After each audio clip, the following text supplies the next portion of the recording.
Okay.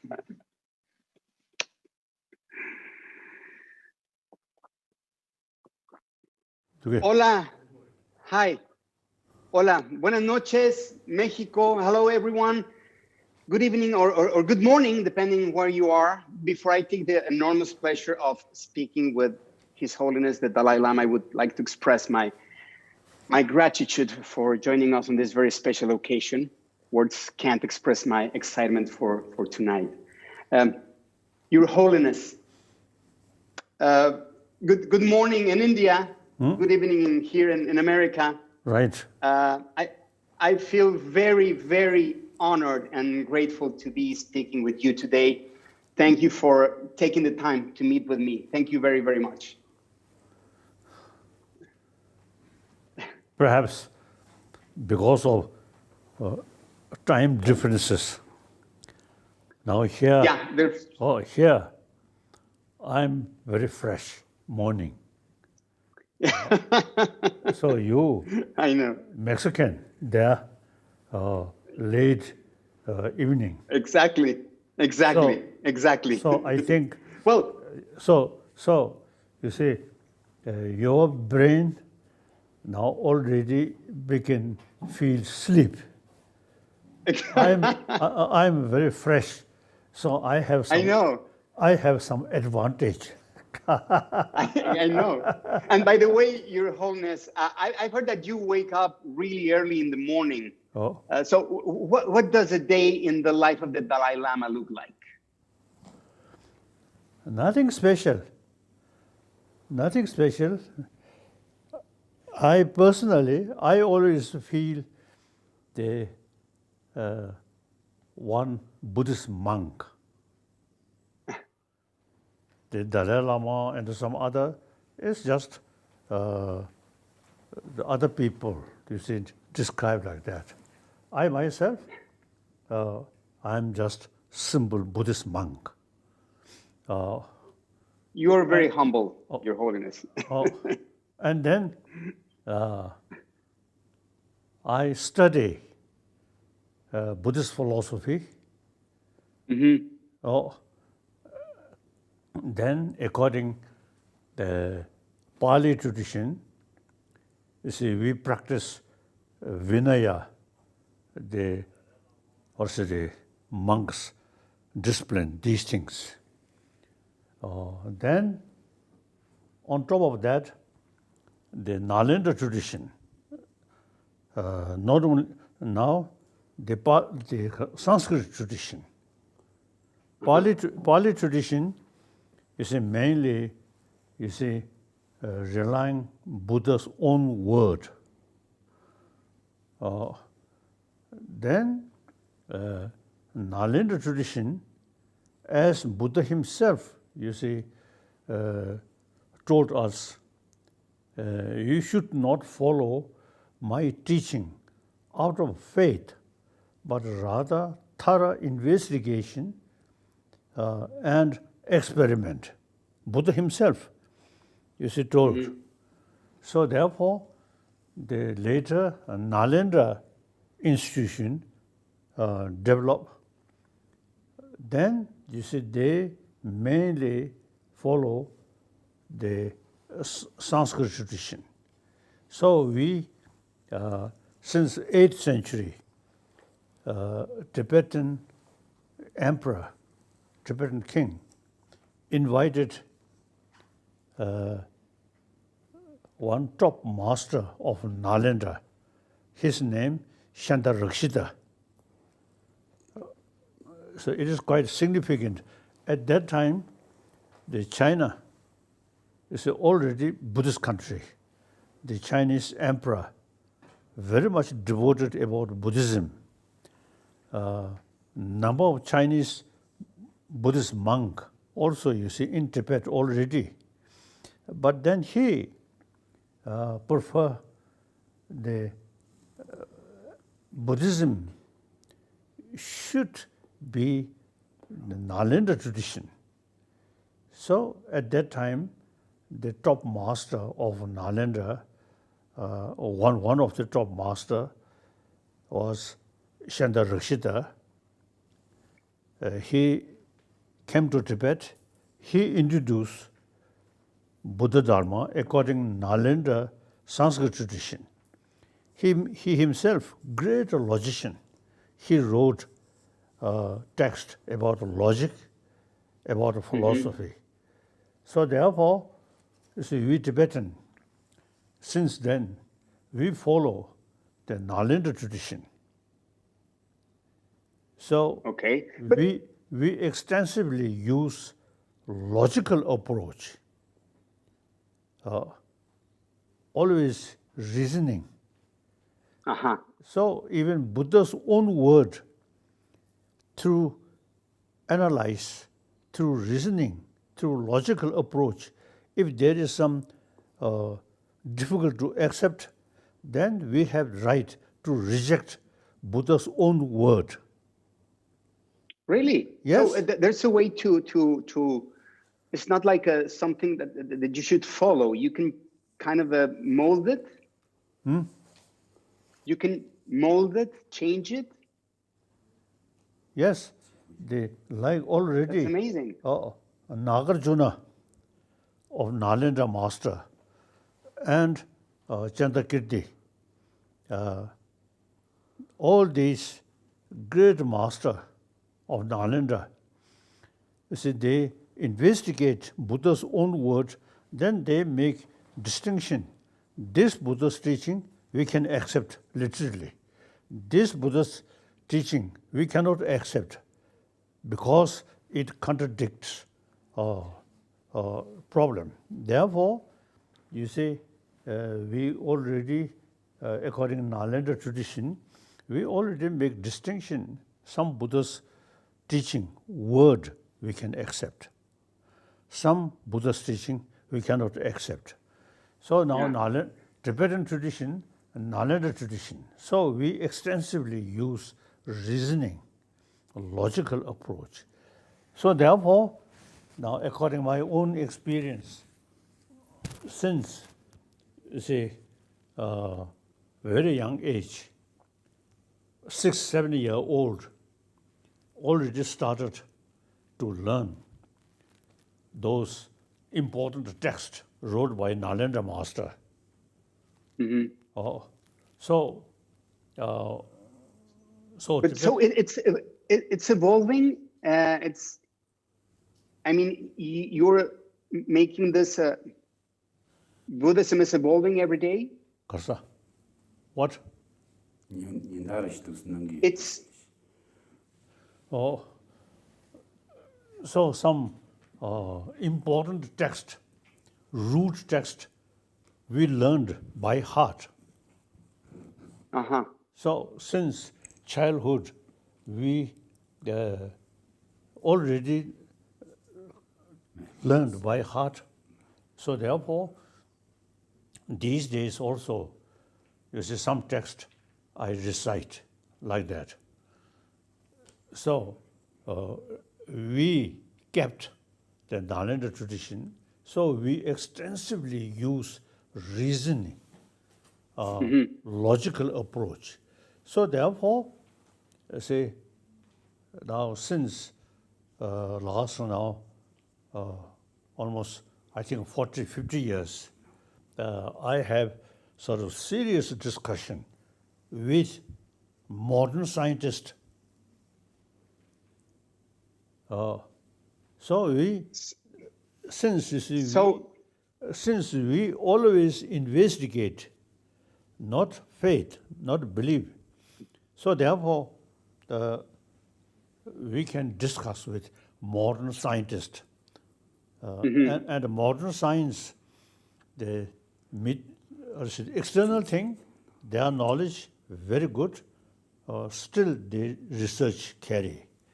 But about inner world, about mind, about emotion, the modern science, you see, they never pay attention, they do not know. So now last few decades, I have serious discussion with modern scientists about our inner, I usually call our inner world. Modern education very much pay attention about external world, not internal world, mainly mind, emotion. So, Exactly. so you see, many scientists now really appreciate the Nalanda tradition about psychology, about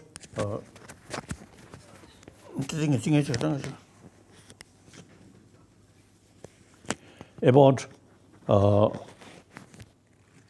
uh, logical approach. So therefore, Uh-huh.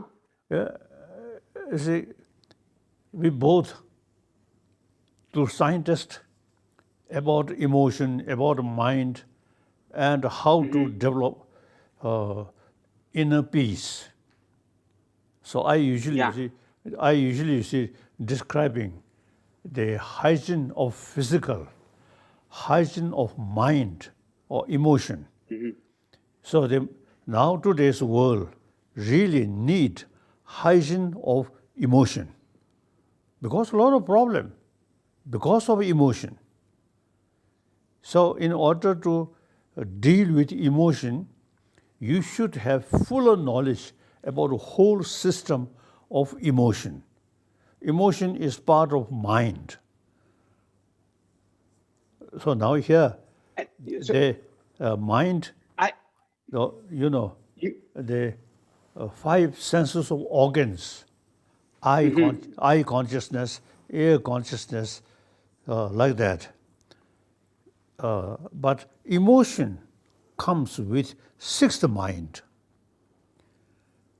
So now regarding Holiness, regarding yeah. its sixth mind, the modern scientists have very little knowledge.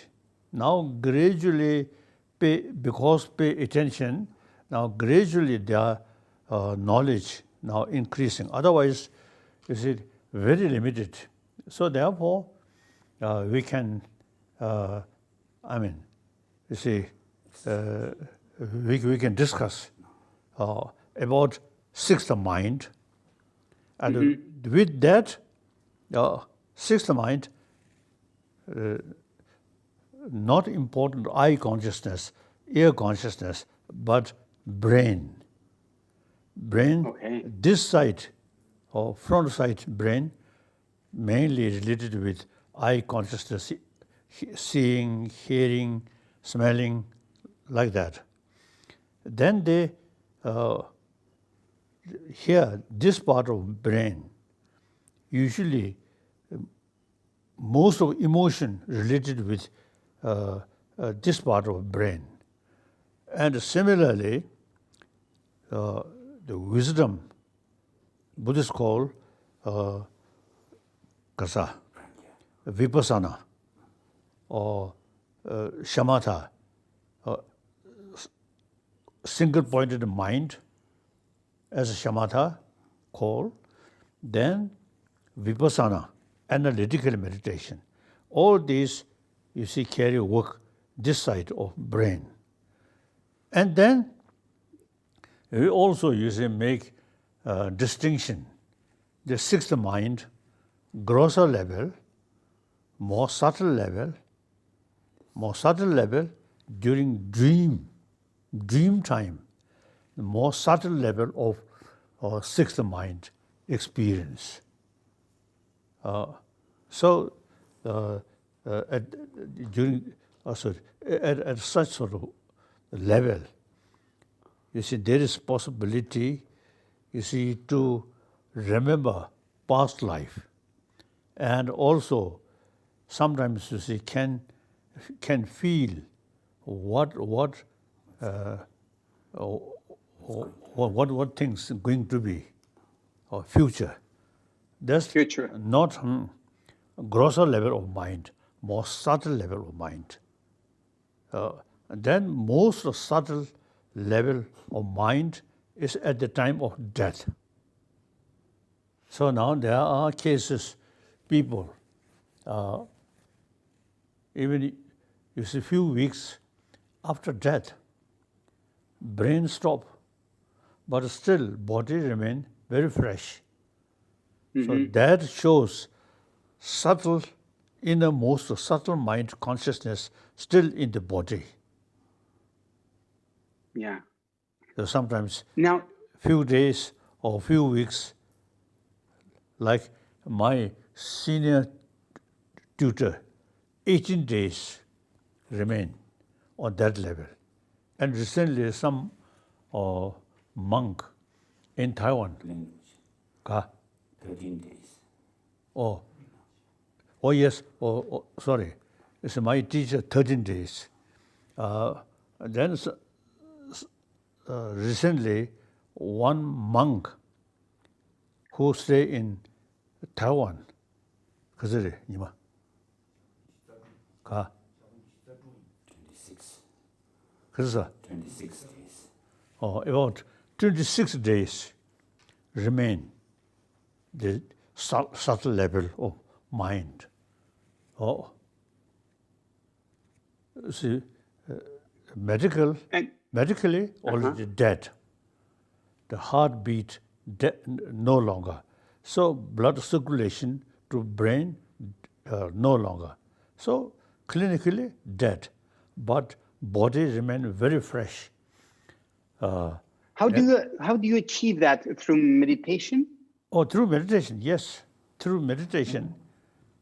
And I've heard that you wake up at 3:30 every day in the morning to meditate. Is that true? Yes, a part of my meditation, you see, the breathing control. But my main meditation is analytical meditation about ultimate reality, according Nagarjuna and Chandakirti is in their way of thinking, their way of reasoning. I always remember, I always think, very useful. Then with that, you see, firstly, I try to find where is I, self. This is my body. And with this body, my voice. Then with this brain, my mind. So where is I? What do you think? Where is I? I? We can say this is my body, my voice, my mind. But where is I?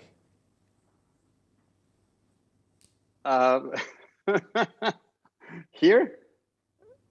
The Nagarjuna. See, Nagarjuna. Where's I? You tell me, Your Holiness. You can't find. Just a mere designation. Otherwise, no independent kasota. No independent entity.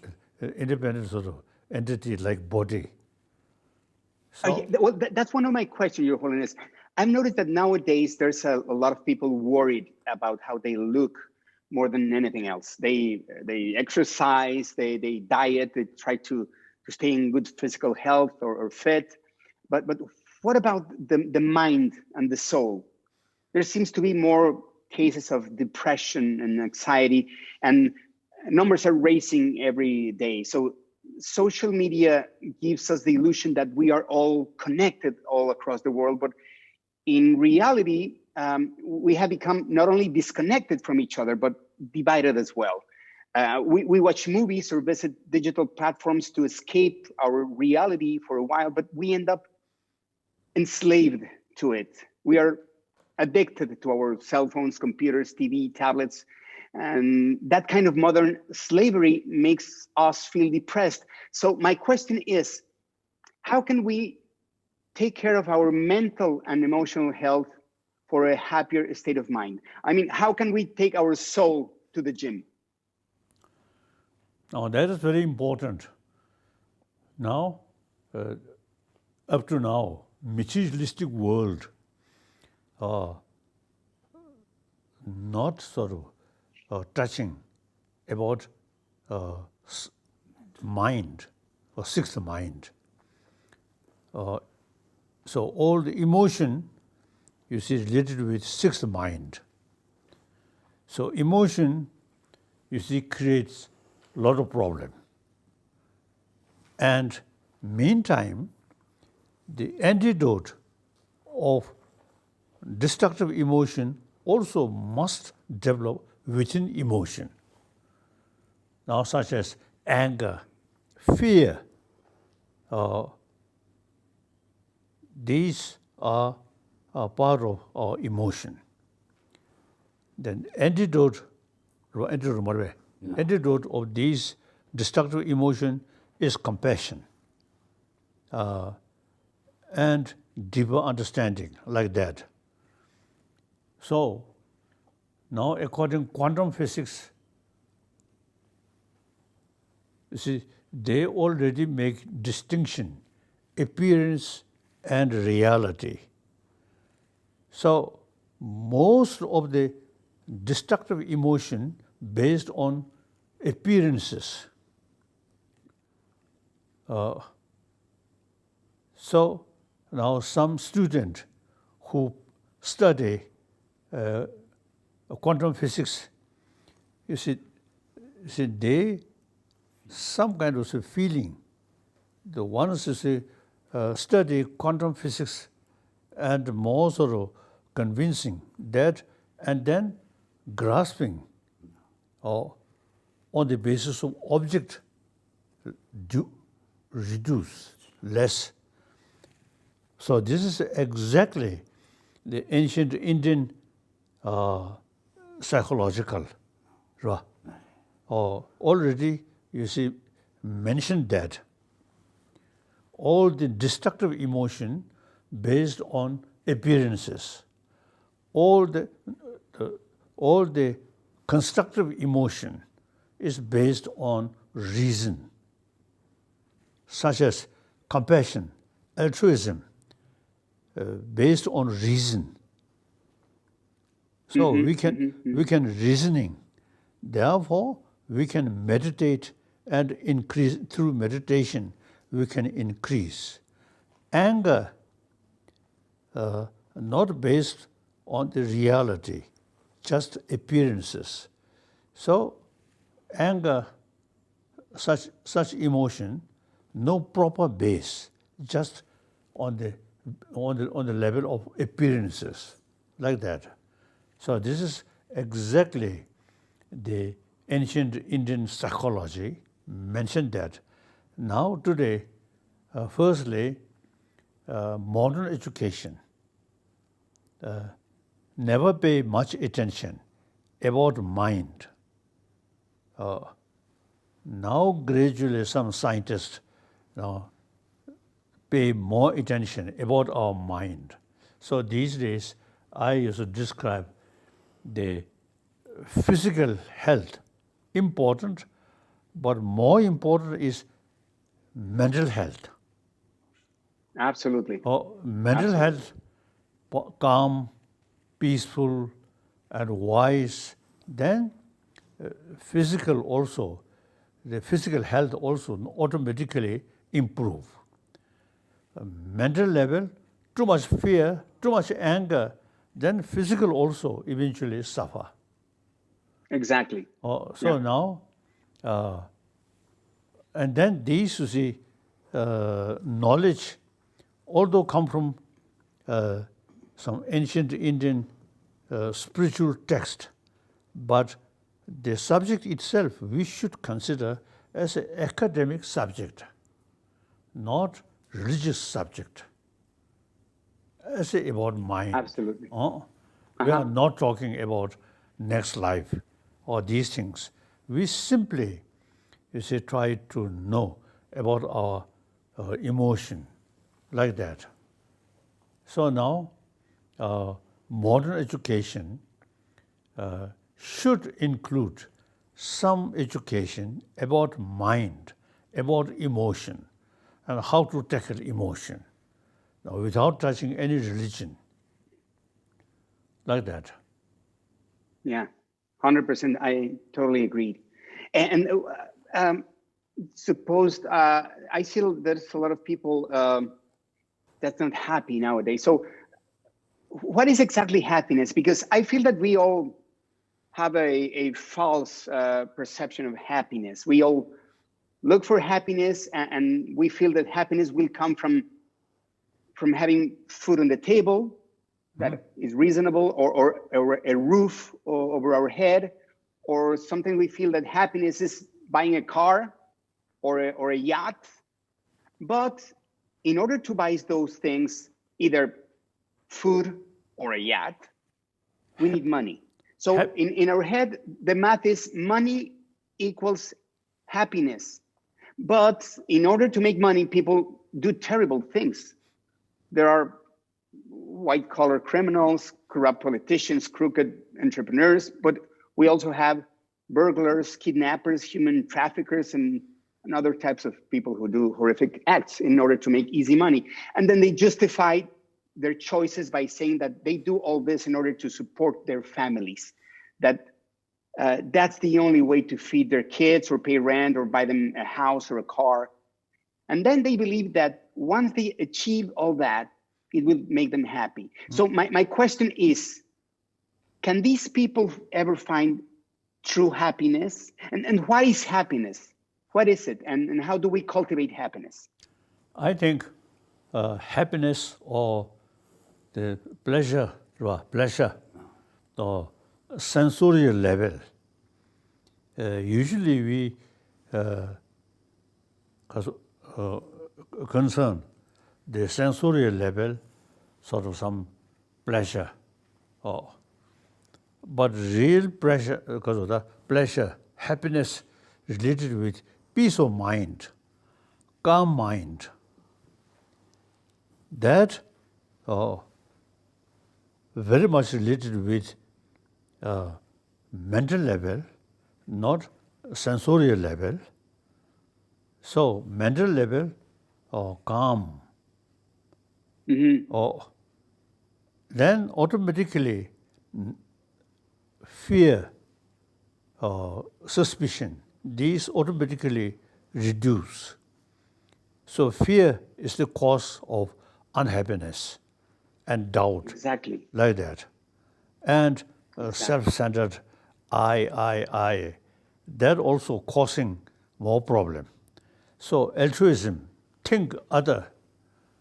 As now some scientists, even scientists say, we are social animal.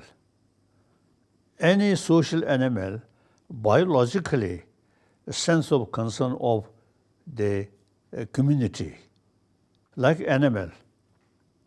Any social animal is some kind of sense of concern of the community. So we are social animal right from the beginning, from birth.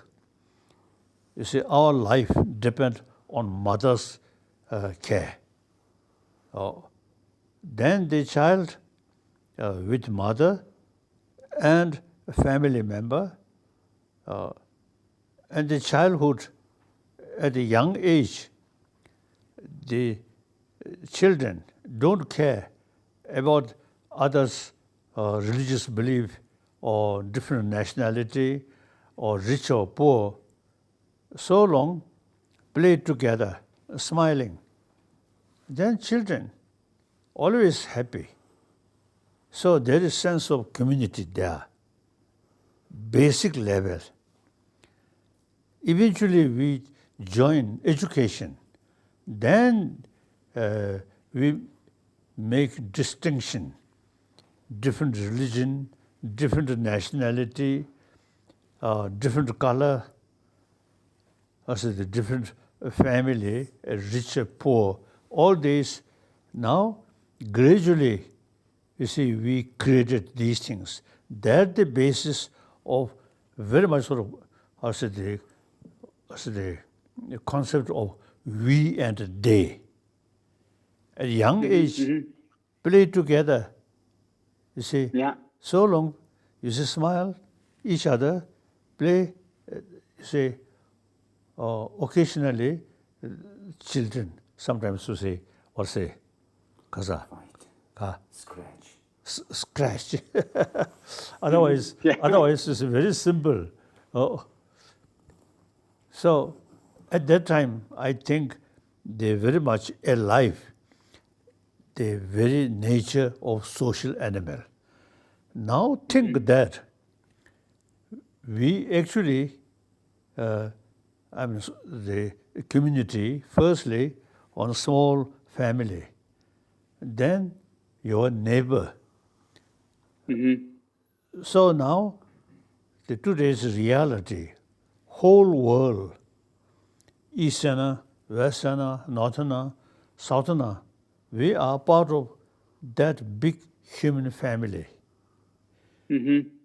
So now we should develop sense of sort of oneness of 7 billion human beings. You see, that automatically reduce fear. We are human brothers, sisters, same. So I always was telling people, we are same human being. As I mentioned earlier, to children, they don't care what nationality, what color, like that. So therefore, that sort of oneness of human being, that we must preserve, and through education must sort of develop.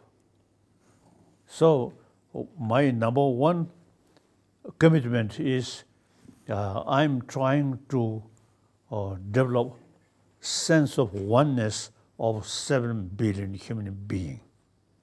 I myself, with that belief, wherever I go, whether I meet some European, some Asian, some African,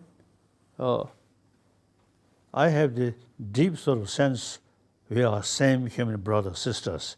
Then mentally, no barrier. Yeah.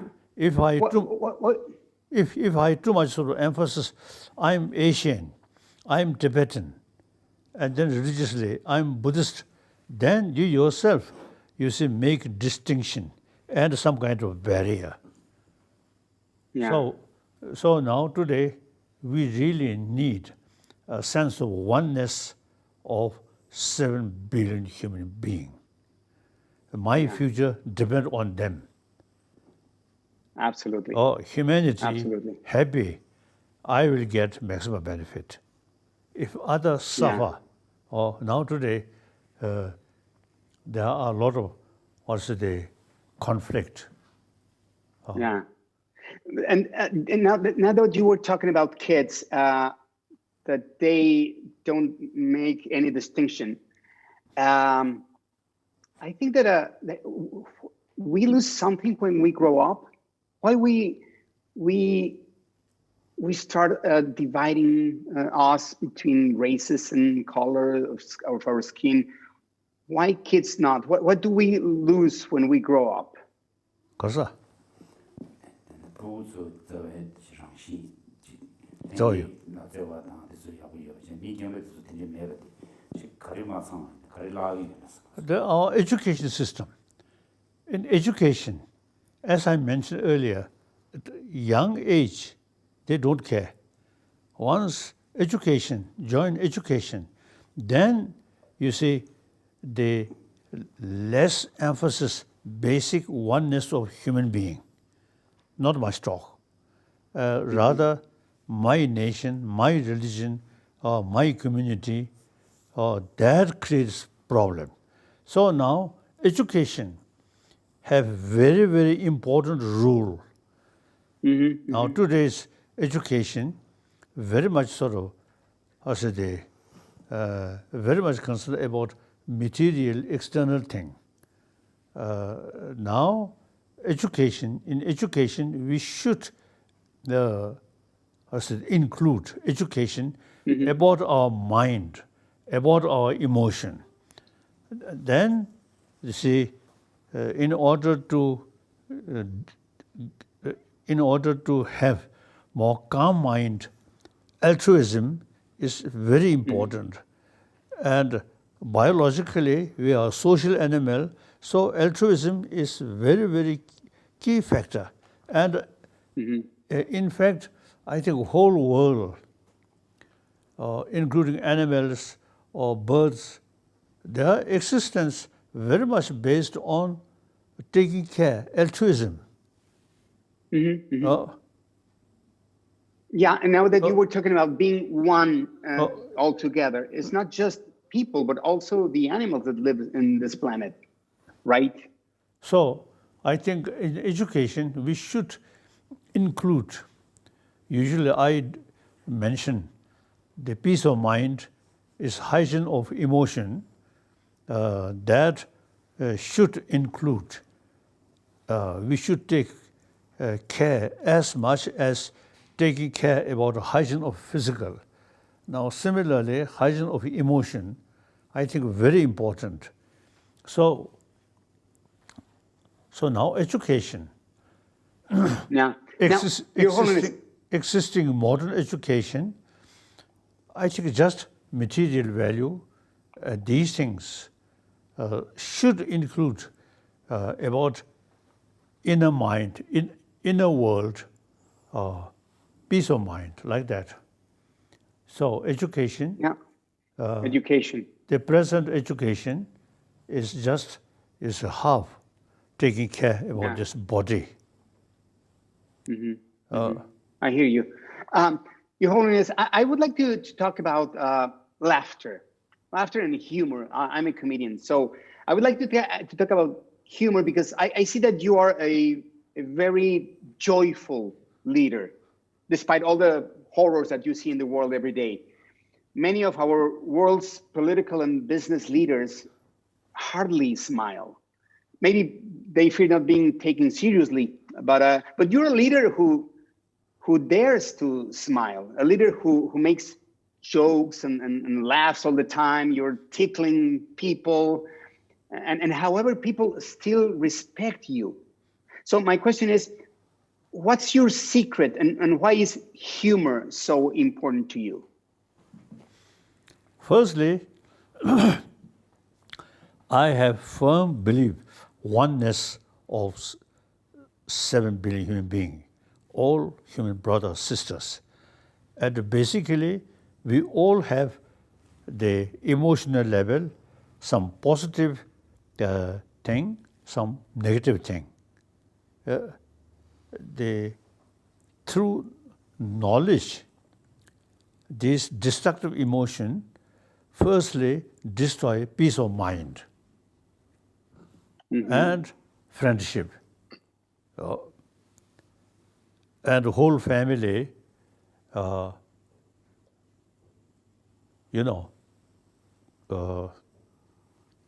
some suspicion, some jealousy, then happy family, even one happy family at the beginning, very happy, but eventually some jealousy, some sort of distrust, and then gradually become difficult family. So all these not depend on material value, but rather mental level. So main thing, because of the emotion thing is altruistic compassion. So long compassionate mind there, then you feel complete free. If you have some sort of less or the sense of concern of others' well-being, always think yourself, and then sometimes artificial smile, and then many artificial things have come. That instead of create sort of trust, but more doubt, more suspicion. So I think we should have more knowledge about our mind, a whole system of our mind and emotion. So our life, if we carry our life according basic human nature, more compassionate, then much better. When we with our mother, you see, very sincere, Yeah. You see, no sort of fear. And actually, we survived with mother's milk, like that. Then gradually, you see, we become, in a way, clever, more clever. That brings more artificial life. Smile, laughing, sincere laughing, very good. Sincere smile, very good. Artificial smile, sometimes you see a sarcastic smile. Exactly. Yeah. Sometimes artificial smile. Some diplomatic officials, lot of smile, but too much. That category of diplomatic smile. But I think with one of the secrets of happiness is laughing and smiling. I can see that you are very, very joyful. You're like a kid, no matter your age. You're always behaving like a kid, and I think that's part of. When I was young, I was at school. Everyone was telling me, "You stop playing. You're like a kid." And now that I'm old, basically, I don't want to lose that inner kid that I have, because I think that's the only thing that keeps me alive and keeps me happy. So, and I feel that you're much like that. I feel that you are still a kid, and you like to tickle everyone. You like to make jokes. You're very down to earth. So, and I think that's part of the secret of happiness too. So, ultimately, altruistic attitude. Not only we human beings, but also other animals. If you keep more altruistic attitude, and even animal, automatically, day by day, then they also show us trust.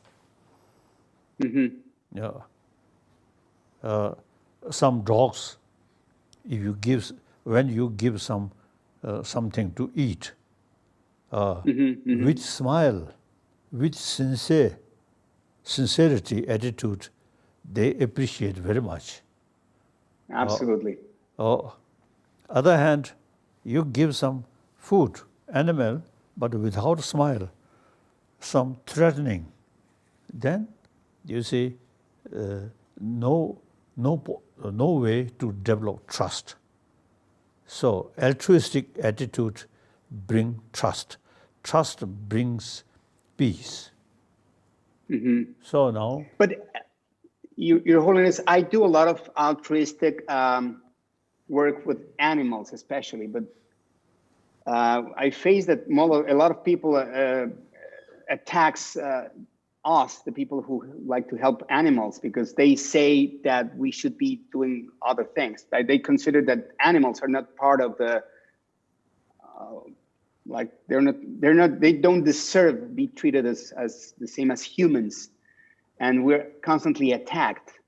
And I see a lot of hatred everywhere around the world, but especially on social media. In today's society, people get easily offended by everything.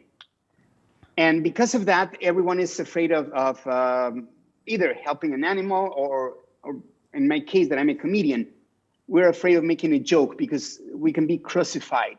So I feel like people are laughing less. I truly feel that the world is losing its sense of humor. So my question is, with so much pain in the world and all the negativity on the news each day, how can we maintain a sense of humor? Everything, all human activities which come out, altruistic, then everything very positive, like smile, laughing, out of altruistic, then it shows very sincere, very good. Other hand, some suspicion, some sort of what to say, the cleverness. With that smile, laughing, these instead of bring more sort of happiness or satisfy, but create more suspicion, doubt. So then, even smile or some jokes with negative emotion, then always you see create problem. So now today, I think world, we really need we really need sense of oneness of human being. We have to live together. Easterner need Westerner. Similarly, so that not through teaching, not through as religious sort of teaching, but through education. Existing education system today, I think something lacking. The whole whole nation, you see, the education everywhere considered very important. Now then you see that education provide human being more wrong concept and narrow-minded. So therefore, now I feel education, modern education, have the certain things lacking. Now, in education, we should include about mind or these things.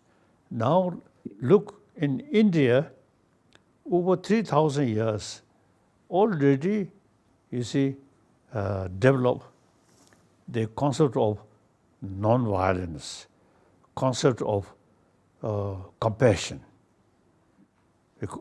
This Sanskrit or the Indian language, karuna. Sanskrit, I think, karuna, compassion. Ahimsa, kasa. Non-violence. Ka. Non-violence. Kasa. Sanskrit kasa. Ahimsa. Ahimsa. These two words, ahimsa, non-violence, then karuna, compassion. These two words in this country, almost 3,000 years, you see, already sort of also familiar, these two words, compassion and non-violence. Now, Your Holiness, during this pandemic, I want to talk about the pandemic. Millions of people, especially the elderly and the poor, have experienced great suffering. But I strongly believe that all this is happening for a reason, so we can learn a lesson. What do you think is the lesson behind all this? And how can we emerge stronger and happier after this is over? 미교보. 단단 내용들이 굉장히 미교적인 거 믹스이 이슈시냐 그랬어. This present also kasa, name kasa. Pandemic. This illness, very sad. But now, the doctors and some scientists, they pay much attention. I very much appreciate. And nurses. So these, the present illness, you see, you have to treat that through scientific way, through medical way. But what's the lesson behind all this? What's the what's the lesson behind all this, the Cosa? pandemic?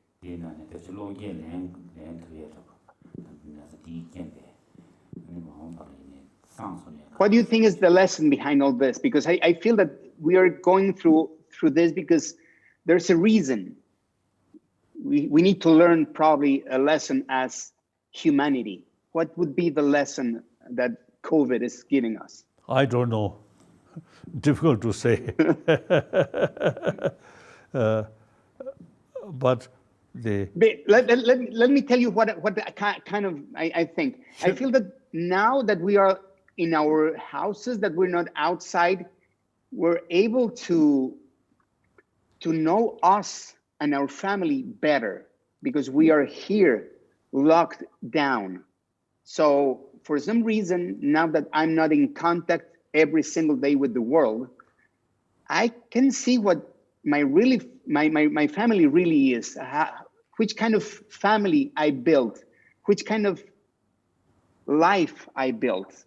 I can face my own relationships and myself better now that I'm locked into my house. Is that part of the lesson that the universe is giving us with all this?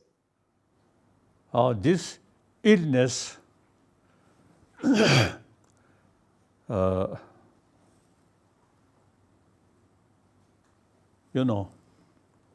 the human life since there is a beginning. So then through evolution, you see this type of physical and brain also come from evolution, not one day, 1 year develop, but all these through centuries, through 1,000 years, billion years, gradually you see change. So now,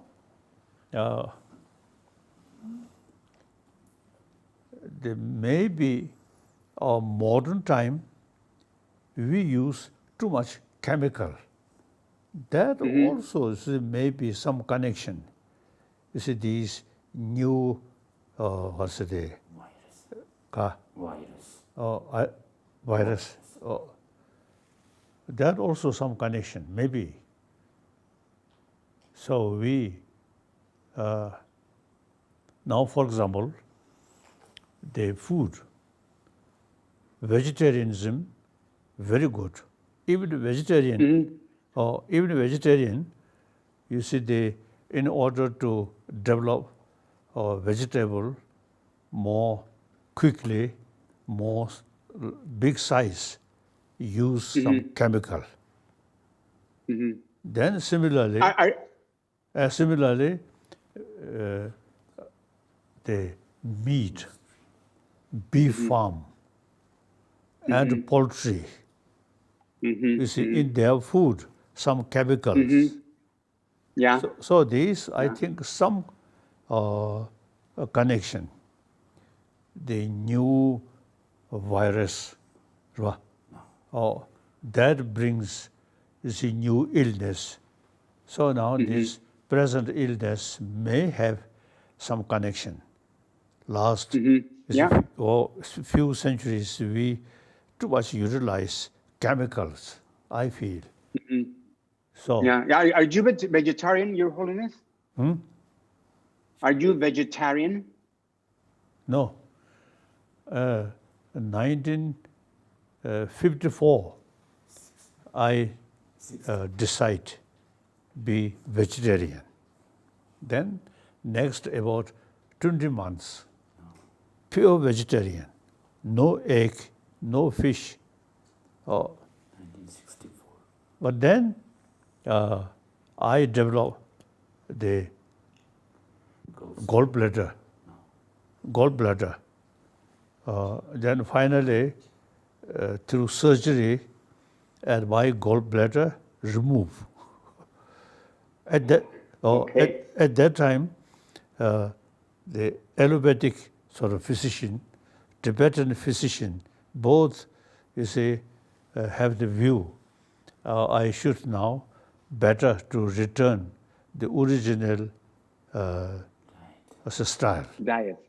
So Tibetan, most of Tibetan and cold climate, not non-vegetarian. So like that, but in India, hot climate, add a lot of vegetable, fruit. So I suggested to a big monastic institution, about 10,000 monk students. Their common kitchen, vegetarian, no non-vegetarian food. So similarly, some education, some college, some university also, you see, doing that. So, and here my own, also the entourage here, usually serving vegetarian food, like that. Okay. Okay. Now that we're talking about you, I'm going to make you a question, a very, very strange question, but I'm really interested and curious about it. You are a human being full of love. The Dalai Lama is a symbol of love around the world. I think of Dalai Lama and I think of love. However, you're not allowed to fall in love. Have you ever fallen in love? Or aren't you curious about it? Have you felt curiosity about experiencing the act of love? And I'm not talking about carnal desires. I'm talking about the feeling of enlightenment in your soul. You see, in the meaning of love, some very much mixed with attachment, such as sexual love, very much mixed with attachment. Then the best love is loving kindness towards your enemy. Enemy consider best teacher of your practice of loving kindness. So these are true unbiased sort of loving kindness. So usually you see people, you have some anger or uncomfortable. Then towards that person, you especially try to develop loving kindness towards that person. Then gradually, you see, you develop genuine altruistic attitude. Now that is without attachment.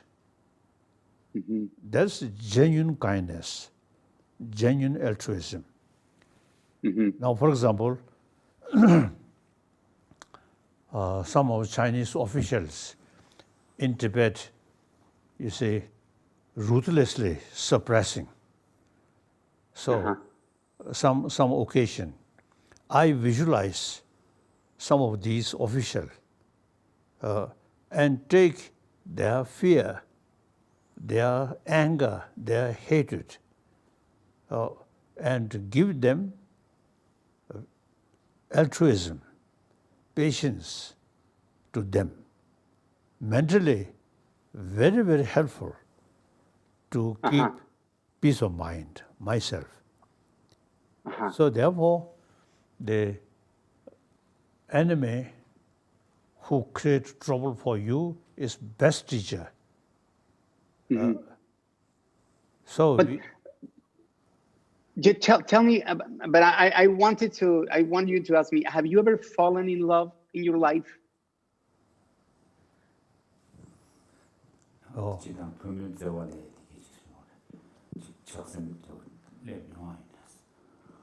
Oh yes, sometimes beautiful women.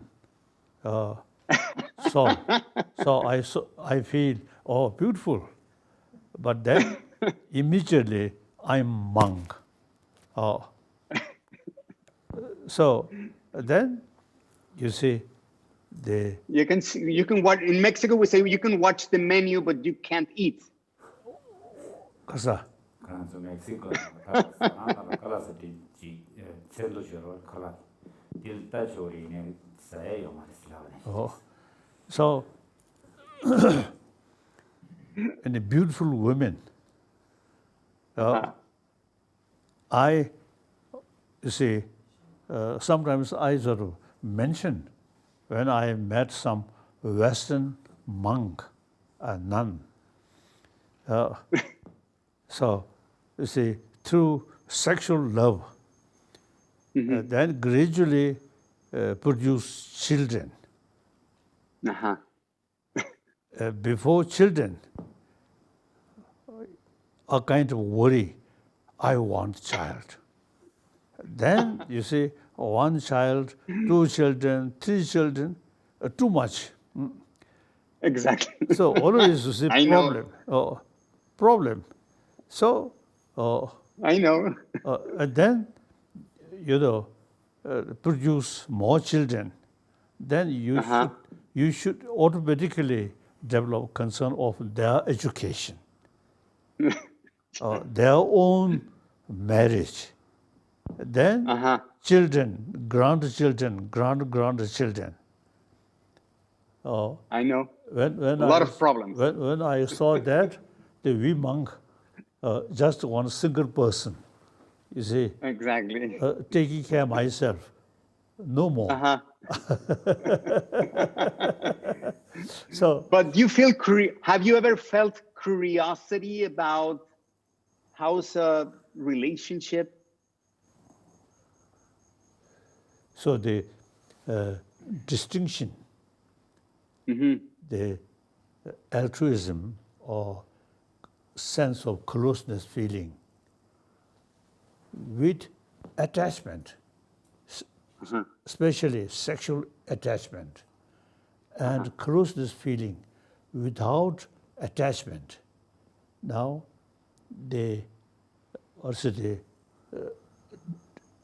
altruism or closeness feeling with sexual attachment is long run the creator of more problem.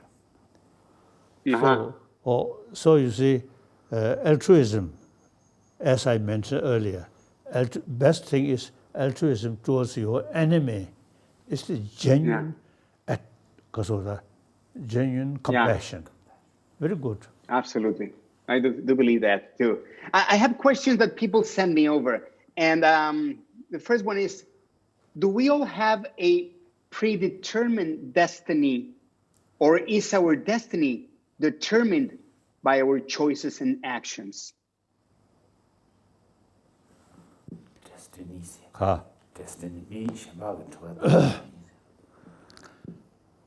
Now, I have now 4 commitments. Number 1 commitment, I am human being. I am one of the 7 billion human beings. On that level, my commitment is try to share other people. We need altruism. Since we are social animal, that's my number 1 commitment. Number 2 commitment, I am Buddhist monk. Promotion of religious harmony. All major world tradition. You see, despite, in spite sort of different philosophy, different sort of culture, all carry same message of love, compassion, forgiveness, tolerance. All major religious tradition, whether the theistic religion or non-theistic religion, in spite of different philosophy, all carry same message of love. So, Yeah, but I want to ask you again this question. I think you didn't get it 100%. I want to ask you, do we all have a predetermined destiny, or is our destiny determined by our choices and actions? now that more, how should I say, complicated. Yeah, I mean, do we have a destiny that destiny says that you need to die and crash in an accident, whatever, or it's because you choose a certain lifestyle that leads you towards that destiny? You know what I mean? According now, theistic religion, our life created by God. So there is some kind of predestination, right? No, predestined. Or according to, God's wish. Then non-theistic religion, such as Jainism, Buddhism, no creator. But then we, according now Indian, since there is no creator, God as a creator, so our life limitless, beginningless. So according Hindu sort of belief, Atma, beside this body, there is subtle I, self, that no beginning. Billions of years, that goes like that. So now, with that, you see the concept of karma. Each life, on each life, your action creates certain karmic, also the imprint. So that affects the next life. So this is more complicated, like that. Okay. So basically, we have no certain particular designation, right? Destination. No. Destiny. So everything depends on ourselves. Okay. Even at the beginning of our life, you see the family life difficult, but gradually your own hard work and creates more friends. And then eventually, you see your whole family become much better, wealthier, like that. So these we call karma means action. Everything, you see, depends on your own action. Suppose for that, education consider very important for carry positive, constructive action. Now, so far, as I already mentioned, the education only materialistic oriented. That is not sufficient.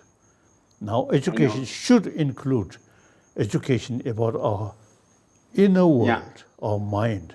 Then your materialistic sort of education also now become more constructive, like that. Now, today's world, a lot of problem is actually human beings, our own creation. Yet, no human being want problem. Yet, there's a lot of problem, our own creation. So now that lack of knowledge and you see destructive emotion become much sort of influential. like that. So now education, not talking about next life or heaven or these things. Simply, you see, in order to develop more peaceful, more, more peaceful, happy life, for that altruistic education, very important, like that. Okay. Your Holiness, we're running out of time, so could you please say a prayer for all the healthcare professionals, the sick, the poor, and the elderly people who are suffering so much during the pandemic? Yes, every morning I at least 10-15 minutes, especially, you see, meditate or pray. You see, at present, you see this illness. But prayer, the effect from prayer, I think, limited. More important is our action. So as I mentioned earlier, you see, those concerned people who are taking care about our physical world, illness, now this illness, I very much appreciate. I just wish, you see, their work is continuously and successful. Awesome. Thank you very much, Your Holiness. Thanks for talking with me, talking with all my audience. Thank you very, very much. And thanks for all your amazing life lessons. Thank you from the bottom of my heart. Thank you. It was a pleasure meeting you. Okay. Awesome. Now some questions? Thank you. Can I ask you one more question at least? I have one more question from the people, and it's, I find, pretty special. How can true forgiveness be granted? How can true forgiveness be granted? Ultimately, if you really concern more about your own peace of mind, or your own happiness, which related with peace of mind, forgiveness is the best way, you see, to keep peace of mind. Constant anger and want to retaliate.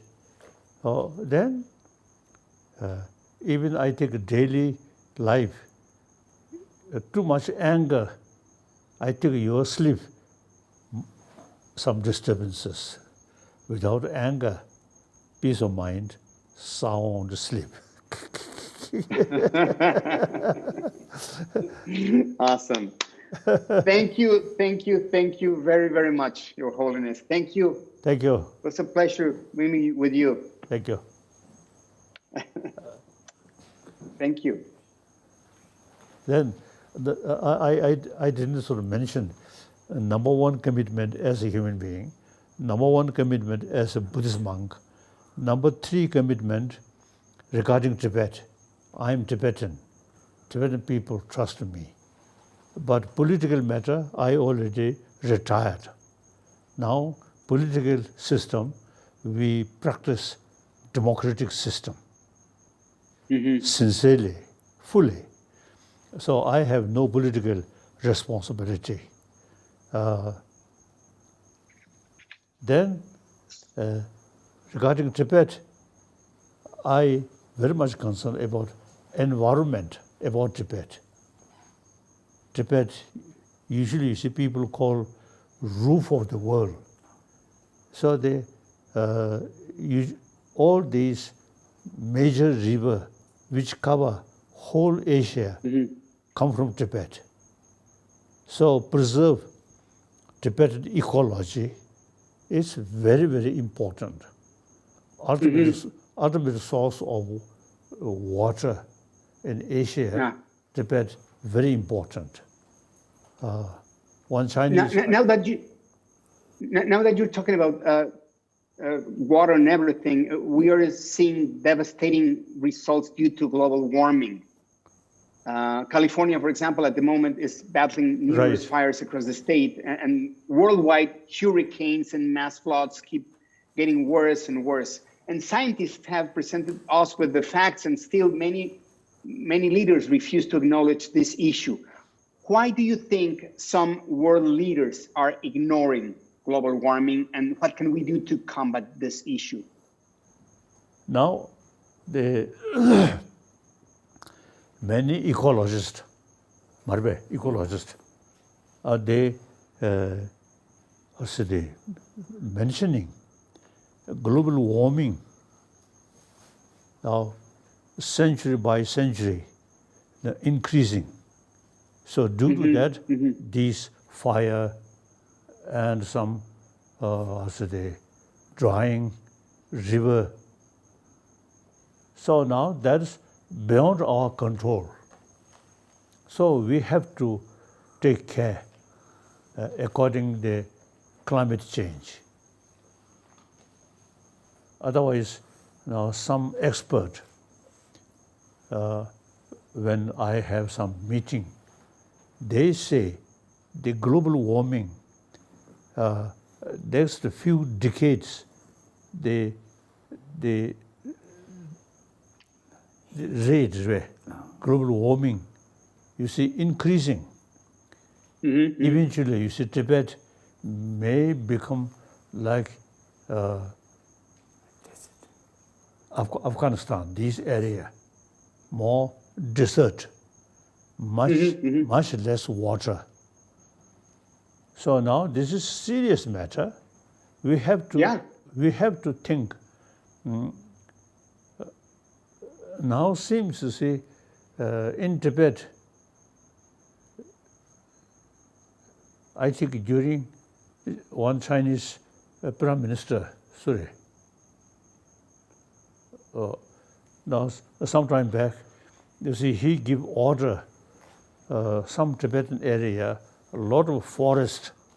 Now, these forests should be, should keep, and less deforestation, because of deforestation, because of ecology.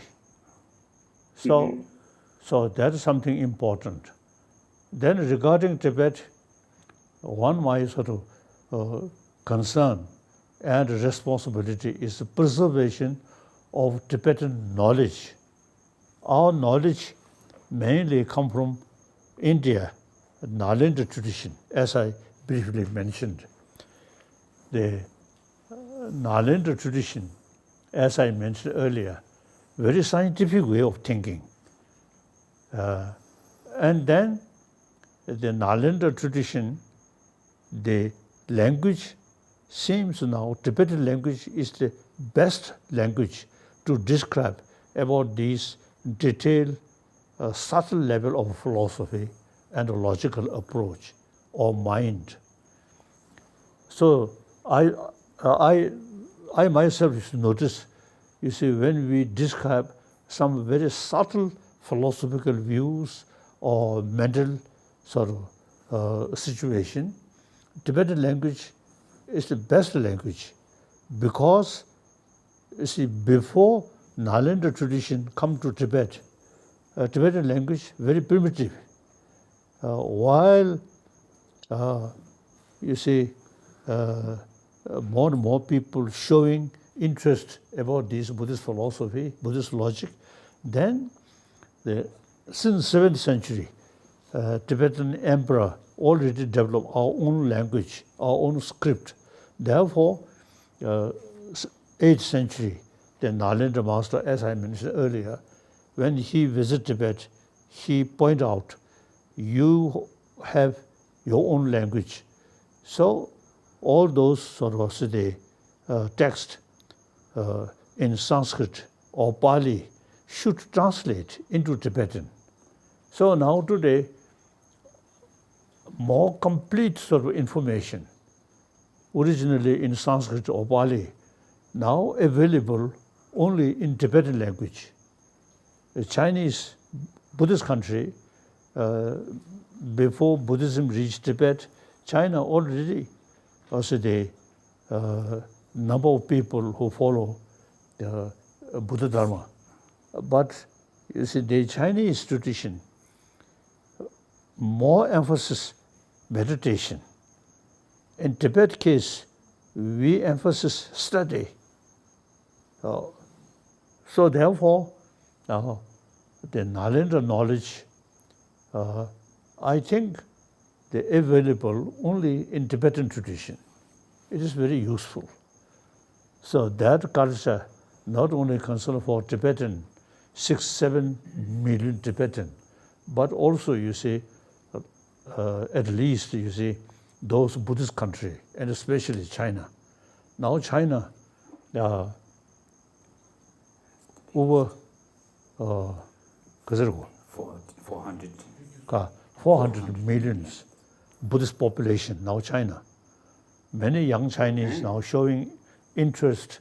So the preservation of a Nalendra tradition is in whole Asia is very important. So Tibetan language very useful. So then my fourth responsibility is try to revival of ancient Indian knowledge. All our knowledge come from India. So these knowledge as not as a religion, but academic subject, I want revival in this country. So India have the ability to combine modern education and ancient Indian knowledge, mainly non-violence and compassion. So these form my commitment. Amazing. Okay. Can I ask one last question? Are you planning? I heard that you said that you probably might be the last Dalai Lama. Is that still in your plans, or are you planning to reincarnate? And if you do, will you do that in a woman probably, or that's not possible? Already, Dalai Lama institution, since 5th Dalai Lama, then the political also the responsibility developed. Now that already, you see, I change. Now not only myself, you see, retired, but also in case future Dalai Lama still remain no longer political responsibility. I already decided. But then in any case, basically, future of Dalai Lama, you see, depend on Tibetan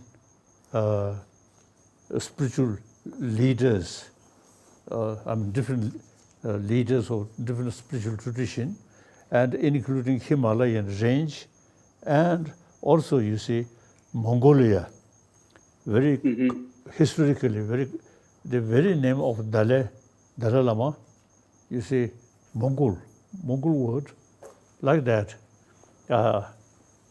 So they naturally have the responsibility. So end of my life, those who see people who have some special connection with the Dalai Lama, you see, they may decide. This is not my responsibility. My responsibility is till my last breathing remain, I should practice the Bodhicitta altruism and these analytical meditation, and share with other people as much as I can. Then, but now that the women around the world need to be more empowered, you think it would be a possibility to reincarnate in a woman instead of a man? Kasa. Oh, that I think many years ago in France, one French magazine about women. See, that correspondent came to see me and asked me, future Dalai Lama can be women? Then I told, in case Dalai Lama Institute should continue, then the question whether can be female Dalai Lama. Then I mentioned, sure, if the situation is such, more female Dalai Lama, more helpful, then naturally female. And actually now I have the feeling, you see, most of historic, I'll say the leaders, warlord, or heroes, most of them male. So now, some occasion, I express the world political leader take by female, maybe less problem.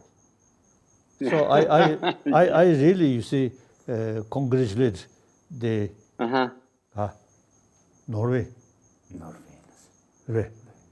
Norway Prime Minister, female. Yeah. Oh. Yeah, they're fantastic. so majority of the different countries' leader eventually take by female, maybe more stable world. Yeah. The countries that are led by women are in a better shape than the other ones. That's a fact. So therefore, yeah, probably. In case Dalai Lama Institute should continue, should preserve, then according to the circumstances, if female Dalai Lama more useful, then sure, female Dalai Lama. Yeah. Thank you very much, Your Holiness. I want to, just before finishing, I would like to remember you went to Mexico years ago. I think it was 2013. I would like to show some slides of your visit to Mexico just to finish the interview. Thank you again very, very much from the bottom of my heart. Thank you. Thank you.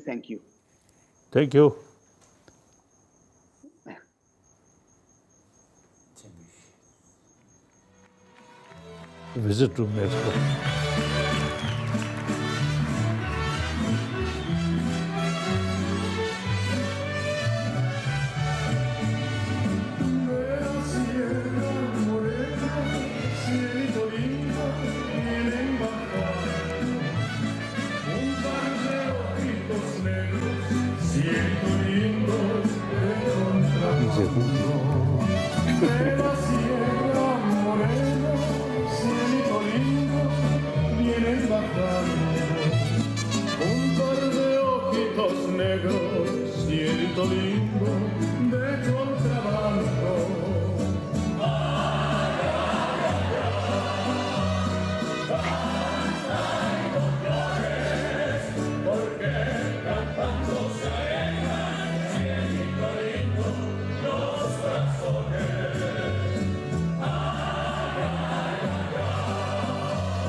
Awesome.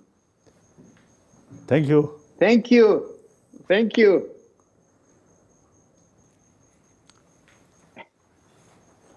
Thank you. Bye-bye. Bye. Thank you. Gracias. Thank you, everyone.